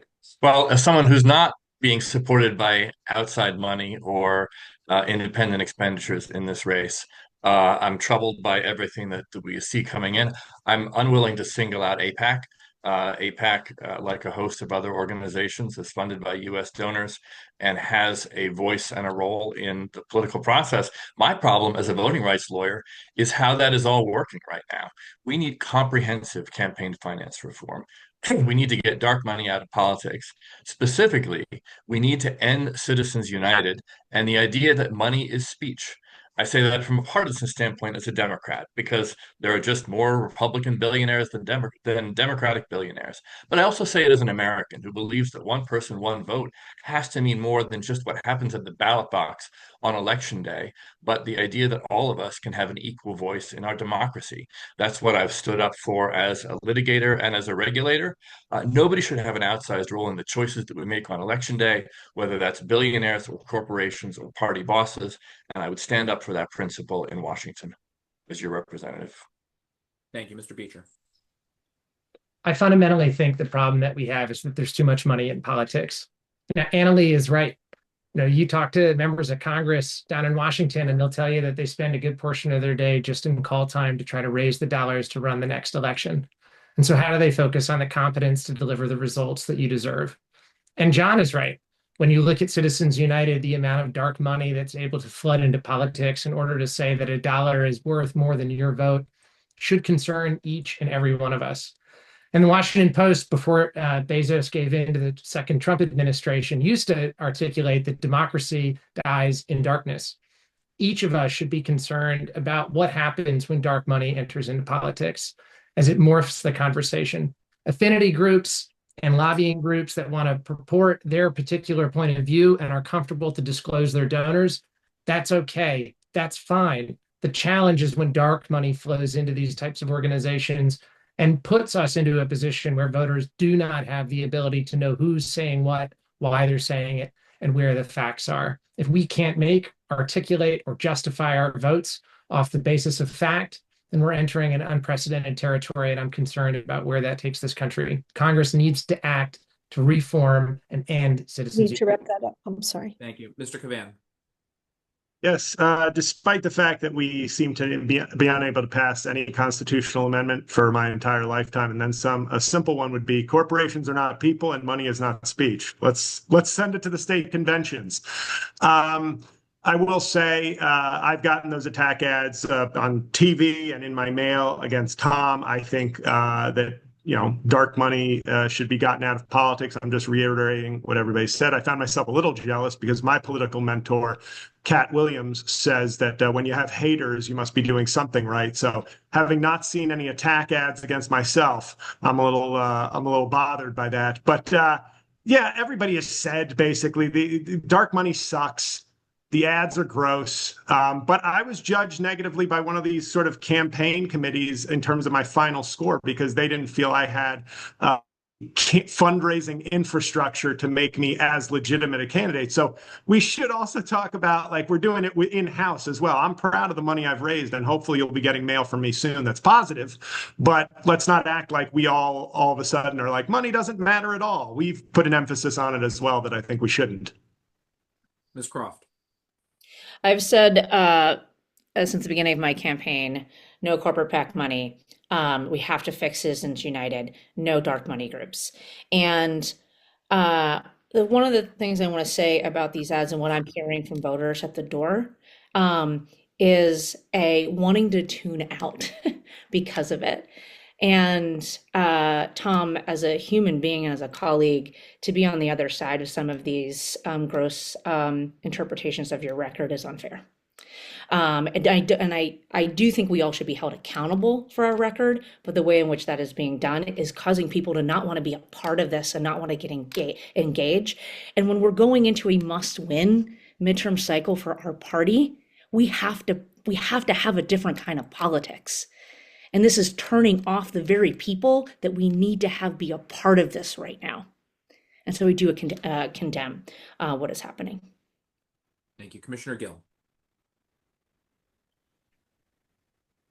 So I think, yes, we need to get money out of politics. Yes, we need to overturn Citizens United. Yes, AIPAC is not a federal agent. It's also probably not the largest outside spender in this race.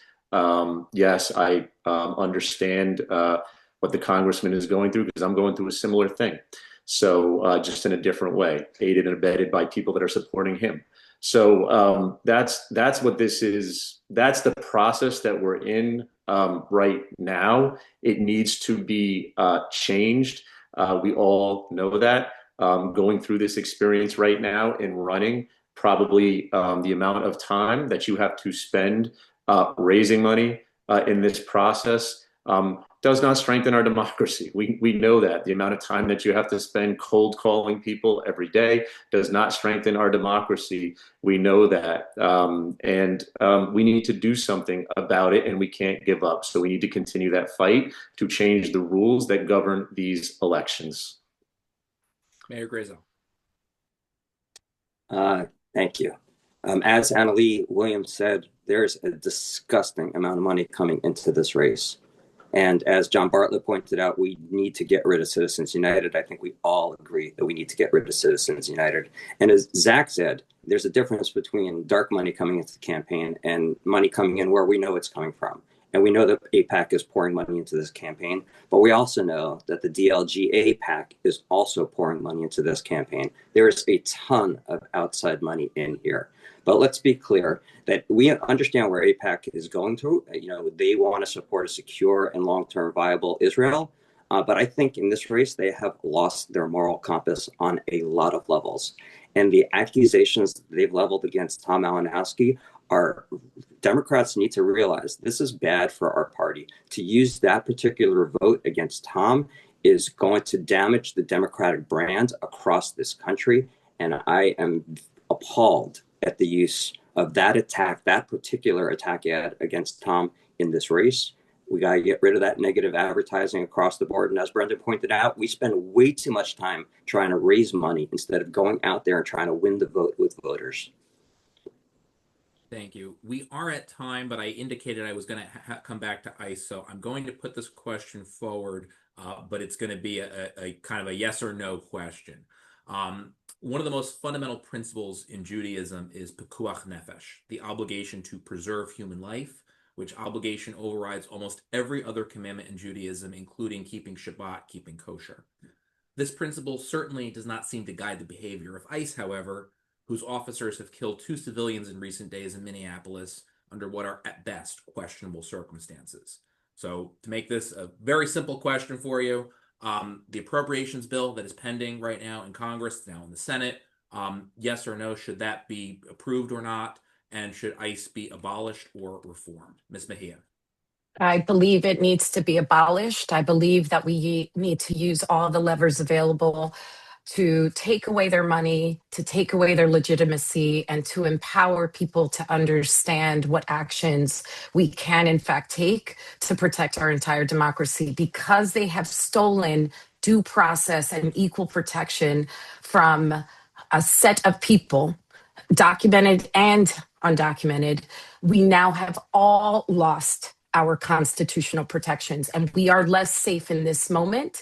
It is just being experienced more acutely in certain pockets, and it behooves us to be very vocal and loud in this moment to protect ourselves and all of our communities. Yeah, try to keep these answers to 10 seconds if possible. Lieutenant Governor Way. Sure. This is unconscionable, and not another single dime should be provided to support ICE. Look what just happened last night. It should be shut down, completely. No more dollars to it. And now they're retaliating against a Minnesota Secretary of State, again, doubling down to get personal identifying information, demanding that off of voting rolls. Complete chaos. Ms. Williams. Yeah, abolish ICE. I mean, there's nothing else to say. This is awful. We're losing who we are as a country right in this moment. So no more money to ICE.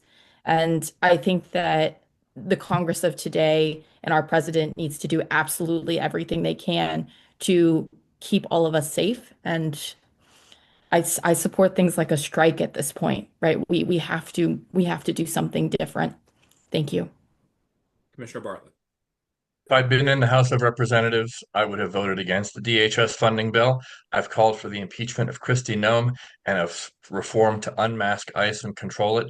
ICE, under the Biden administration, the Obama administration, was an entity that was unmasked and wore their insignias and engaged in enforcing 8 U.S.T. 1228, which is about the deportation of people with serious criminal records here in the United States. That is what it should be returned to and limited to. Mr. Beecher. Liam Conejo Ramos, 5-year-old kid, Minneapolis, used his bait to pursue his father for detention. We had an 18-year-old here in Morristown detained his senior year at the laundromat. Alex Preedy, 37-year-old ICU nurse, shot in cold blood in the street, not once, not 3 times, but 10 times. Renee Good, a mother of 3, shot in the street, 37 years old, while trying to get away from officers. Not only should we suspend funding for ICE, we need to prosecute those responsible. Murder has no statute of limitations, and we need to pursue these individuals to the fullest extent of the law. This should be reprehensible. It should be categorically unacceptable to any American, anyone who believes in the ideals that we all hold dear. Mr. Cavan. Yes. No funding, abolish, shut down the government if need be to stop it from getting any more funding. Prosecute, impeach, everything that's been said. I think when an organization like this sort of shames the nation to this degree, they can no longer exist. Ms. Croft.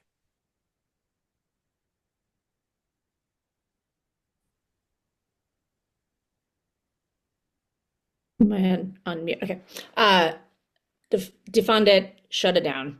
Having worked in immigrant rights during Trump's first term, know that this is intentional in what they are doing. They are ratcheting this up and intentionally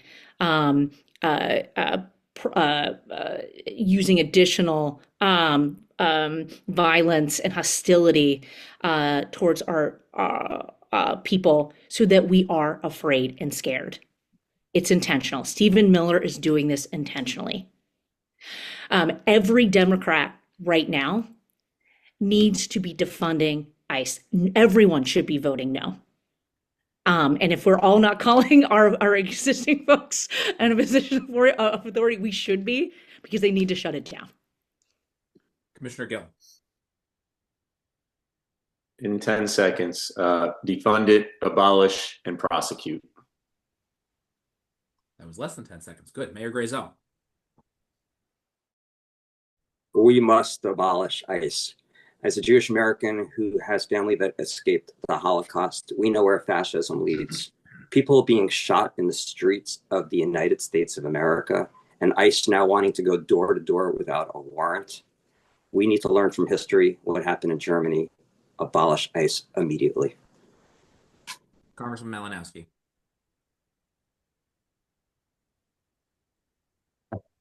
Absolutely no funding for the Department of Homeland Security until we see an end to these police state tactics. It's much more than just about immigration. These tactics will be used on behalf of an authoritarian president to seize and to keep power if we don't stop it here. And Democrats need to show strength. And finally, I just want to personally thank all the candidates who directly answered the previous question. It means a lot to me. Thank you. Thank you. And one final question, but this is going to be a 5-second answer each, although maybe the most important question we can ask at a Jewish forum. What is your favorite Jewish food? Lieutenant Governor White, you get to go first on this one. Bagel with lox all day. Ms. Williams. I do love an everything bagel with lox, but I'm a latkes girl. Commissioner Bartlett. She stole my answer. Latkes at Hanukkah, extra crispy. Mr. Beecher. Who doesn't like a little gefilte fish and horseradish? Come on now. Mr. Cavan. Oh, you're mute. Sorry. Mute. Potato knish. Ms. Croft. I'm not a gefilte fish fan, but I love latkes with sour cream. Commissioner Gill. They like today, good bowl of matzo ball soup. Mayor Grazel. That was a good answer, Brendan, on a day like today. I am going to say chopped liver, and I think I'm going to be the last person living on Earth who's going to be eating chopped liver. Congressman Malinowski. Oh, latkes like my mother makes them. And Ms. Mejia.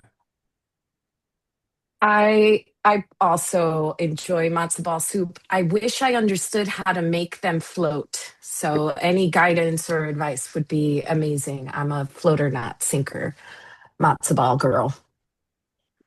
Probably plenty of people on this call who could help you with that. I'm glad we got that question in. Glad we were able to end on that note. I want to thank all the candidates for joining us today. I want to thank everyone in the audience as well.